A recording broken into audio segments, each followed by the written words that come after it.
The government shut down over the issue of border security, and yet President Trump and Democrats and Republicans all say they want better security along the border. So this whole dispute comes down to how to do it.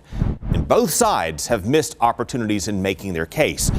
Democrats missed by insisting that President Trump's approach of extending a physical wall would be ineffective, without explaining specifically why they think it would be ineffective. They just tend to say that it's wasteful and outdated. Forcing American taxpayers to waste billions of dollars on an expensive and ineffective wall. And President Trump missed by insisting that it would work without explaining how it could when similar plans have failed. You know, they say it's a medieval solution, a wall. That's true. It's medieval because it worked then, and it works even better now.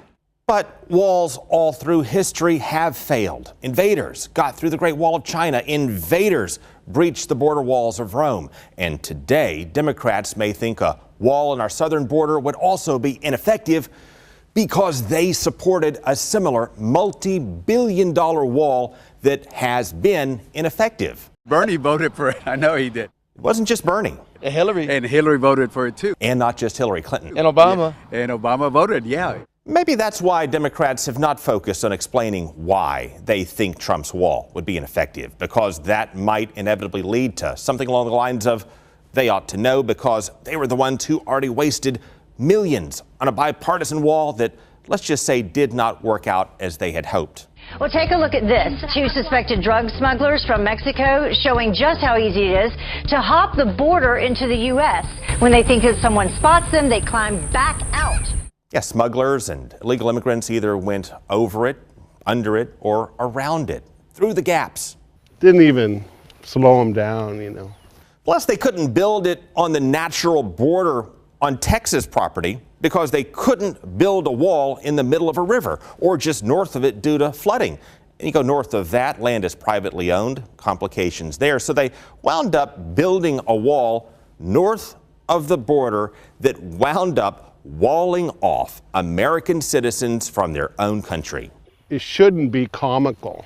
It shouldn't be something to laugh at because, you know, that was our money. All those millions is spent. Well, President Trump's response to that is that he's a builder by trade. He knows how to do it better. And he says we have to start by closing those gaps. And then you'll go hundreds of miles where you'll see pure open spots. If they're going to be driving women and children through sections of the border where nobody is, where you can't be because you don't have enough manpower or woman power. You don't have enough of anything.